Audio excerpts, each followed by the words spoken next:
స్కూల్లో చదువుకునేటప్పటి నుంచి నేను రమ్య చాలా క్లోజ్ ఫ్రెండ్స్. రమ్య కోరిక ప్రకారమే నేను ఇంజనీరింగ్ చేయడానికి బెంగళూరుకు వెళ్ళాను. హాలిడేస్కి వచ్చినప్పుడల్లా మేమిద్దరం కలిసి బయటకు వెళ్లేవాళ్ళం. నేనేం చేయను, ఎంత చెప్పినా మా నాన్న తినిపించుకోవటం లేదు. డాక్టర్ను ఇంజనీర్ను వచ్చి చేస్తానన్న మీ నాన్న ఇప్పుడు రాజకీయ నాయకుడు కావాలంటావేంటి? నాకు తెలీదు. రాజకీయ నాయకుడు అవ్వడంతో అతన్ని చేసుకోవాలని అంటున్నారు. ఓ, చేసుకోబోయేవాడు ఎవడైనా సరే నీకు నచ్చాలి కదా. లేదు సుమేష్, నాకైతే ఇష్టం లేదు. నేను ఎంతగానో ప్రయత్నించి చూశాను, మా నాన్న ససేమిరా ఒప్పుకోవడం లేదు. ఈ పెళ్లికి ఒప్పుకోకపోతే చనిపోతానని బెదిరిస్తున్నారు. నేనొక నిర్ణయం తీసుకున్నాను. మనం కలిసి జీవించడానికి ఆయన ఒప్పుకోకపోతే కలిసి చనిపోతాం. రమ్య, నీకు మతుండే మాట్లాడుతున్నావా? మరి నన్ను ఏం చేయమంటావు సుమేష్? కానీ నువ్వే చెప్పు. మీ నాన్నగారి మాటే విను. నేను బెంగళూరుకు వెళ్ళిపోయాను. తన్ని మర్చిపోవడానికి నేను ఎంతగానో ప్రయత్నించాను, కానీ అది నా వల్ల కాలేదు. ఎన్ని రోజులు గడిచినా నా మనసులో తన రూపం మెదులుతూనే ఉంది. నేను వైజాగ్కి తిరిగి వచ్చాక రమ్య మోహన్లు ఇద్దరు మా లొకాలిటీలోనే ఉంటున్నారన్న విషయం తెలిసింది. మా అన్నయ్య రోజు వాళ్ళ ఇంటికి పాలు సప్లై చేసేవాడు. నాకు ఖాళీ ఉన్నప్పుడల్లా పాలు సప్లై చేసే వంకతో రమ్యని కలవడానికి వాళ్ళ ఇంటికి వెళ్ళేవాణ్ణి.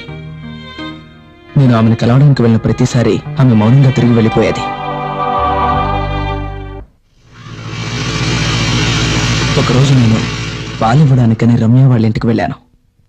మోహన్ రాజకీయాల్లో ఉన్న ఆస్తిపాస్తులంటూ ఏమీ లేవు. నువ్విప్పుడు చెప్తున్నావు. నేను ఈ విషయం నీకు చిలక్కి చెప్పినట్టు పెళ్లి కాకముందే చెప్పాను. అతనితో నువ్వు సుఖపడలేవు అని.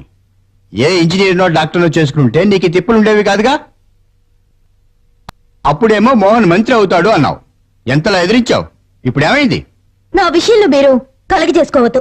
వీళ్ళిద్దరి మధ్య ఉన్న గొడవలో తలదొరచడం మనకు అనవసరం గాని పదండి, మనం వెళదాం. అయ్యో రండి, వాళ్ళ తంటాలేవో వాళ్ళు పడతారు.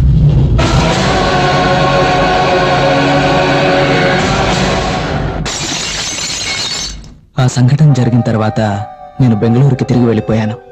నేను ఎంతగానో ప్రేమించిన రమ్య నన్ను మోసం చేసిందని తెలియగానే నేను కుమిలిపోయాను. ఆ సమయం నుంచి నేను మానసికంగా కృంగిపోయాను. డ్రగ్స్కి అలవాటు పడ్డాను. పోనీరా, మర్చిపో. అది కాకపోతే ఇంకొకటి. కానీ ఇక మీదట నువ్వు ఒక విషయం గుర్తుంచుకో సుమేష్, ఇక మీదట నువ్వు అమ్మాయిని నమ్మకురా. తన్ని కోల్పోయానన్న బాధతో నేనుండగా తను ఇంకొకరిని పెళ్లి చేసుకోవడం చూస్తూ నేను తట్టుకోలేకపోతున్నాను. రేయ్, నీకు కావాలంటే దాన్ని ఏదో ఒకటి చేసేయి. అప్పుడు నీ బెంగ తీరుతుంది. నీకే సహాయం కావాలన్నా చెప్పు, నేను చేస్తాను. వినోద్ ఏదో క్షణికావేశంలో అలా అన్నా నేను అది నిజం చేయాలనుకున్నాను. నా ఆలోచనలు మరింత బలపడ్డాయి. నేను ఇంటర్నెట్లోనూ బుక్స్లోనూ రెఫర్ చేసి సూసైడ్ అని నమ్మించే విధంగా ఒక మర్డర్ ప్లాన్ చేశాను. అప్పటినుంచి మోహన్ లేని సమయంలో రమ్య దినచర్యలను నేను గమనిస్తూ వచ్చేవాణ్ణి.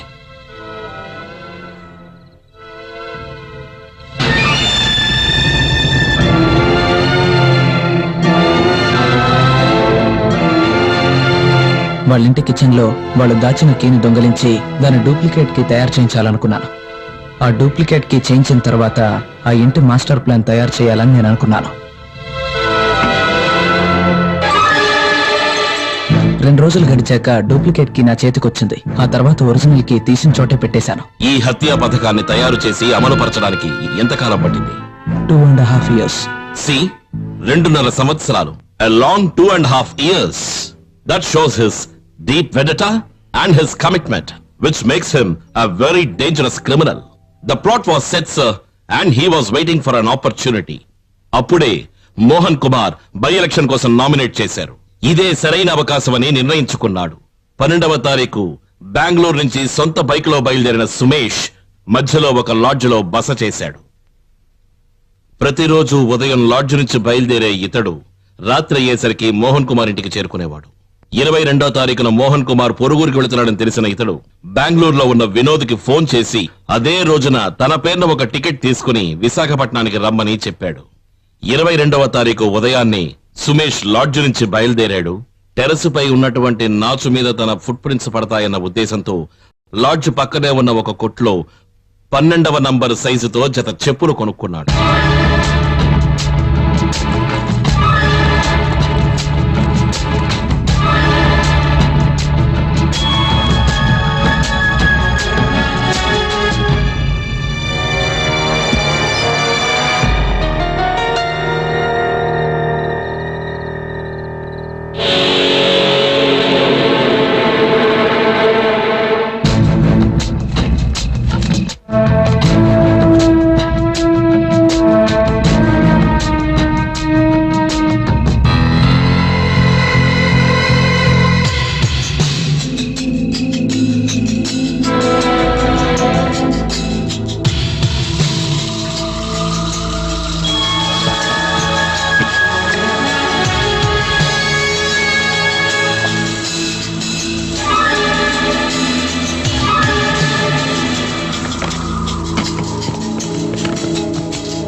మనసు పెడితే ఈ సమస్య తీరిపోతుంది. ఎలాగా? నీ నగలు తాకట్టు పెట్టడానికి ఇస్తే చాలు. ఓహో, అయితే మీ మనసులో ఉద్దేశం అదనమాట. మీరు ఏమనుకున్నా సరే నాకు బాధ లేదు. నేను మాత్రం నా బంగారాన్ని ఇవ్వను. నీకు నా పైన నమ్మకం లేదా? ఎలా నమ్మమంటారు? మీ నాన్న ఎలా డబ్బు సంపాదించాడో ప్రజలందరికీ కూడా తెలుసు. మీ దృష్టిలో మా నాన్న దుర్మార్గుడే అయి ఉండొచ్చు, కానీ ఆయన నాకు దేవుడు. తండ్రి పేరు తెలియని మీకు ఆ విలువే తెలుసు.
ఇది హత్య అని మీరెలా కనిపెట్టగలిగారు?